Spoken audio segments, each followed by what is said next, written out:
What's up, everybody? This is Higa, and today I want to go over some instructions of how to incorporate keg press into your training. Keg is pretty unusual. It's full of sand, usually full of water. So compared to like a normal bar, it's not fixed, and it's not how can I say, like keeping it stable and stuff. So when you get a keg that's full of sand and water, that's like sloshing around, when you lift that bugger overhead, it's pretty tough to stabilize. So I think if you can add this into your training, it'll really help, just kind of add a little weapon into your arsenal to help solidify shoulder stabilization as well as your core. So, it doesn't have to be heavy. I got kegs that weigh as low as 100 pounds up to 290 pounds here at my gym at Kent CrossFit. And you'd be surprised how even like 115-pound keg sloshing around with water can be a good challenge after press day. What's very important is you want to make sure you keep the keg close to your body, okay? You don't want to have a 290-pound keg drift away from you as you're trying to press it overhead, because when you got a lot of sand and water sloshing around, it's going to be really hard to stabilize that above your head.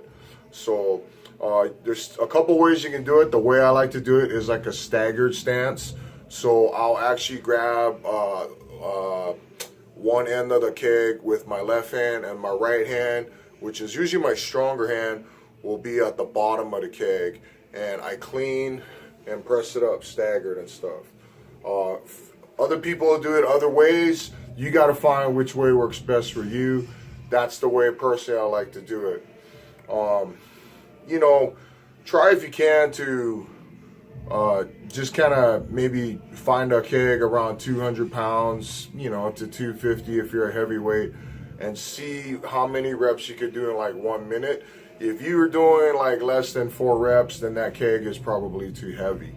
So I would suggest maybe backing the weight down a bit, where if you can get 8 reps in 1 minute with like an imaginary judge in front of you saying like down, then that'll be good if you're training for strongman.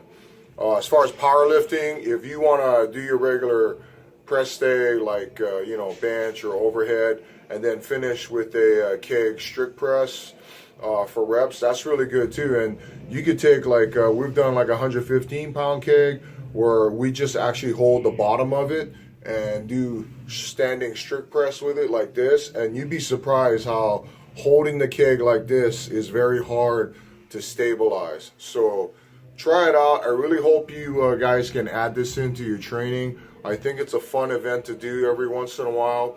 If you have a strongman contest that has that event, great. Find what works best for you. But like I said, Higa likes to do staggered grip, clean, and pressing. Other people do it different ways, but you need to find out what works best for you. And I really think that it's a good way to add a different type of training to stabilize your core as well as your triceps and shoulders. So I hope you guys enjoyed this tutorial. If you got any questions, hit me up on the Animal Pack website, obviously on the forum, or you can also message me on my Instagram, HIGAMONSTER. Good luck with your training. We'll talk soon.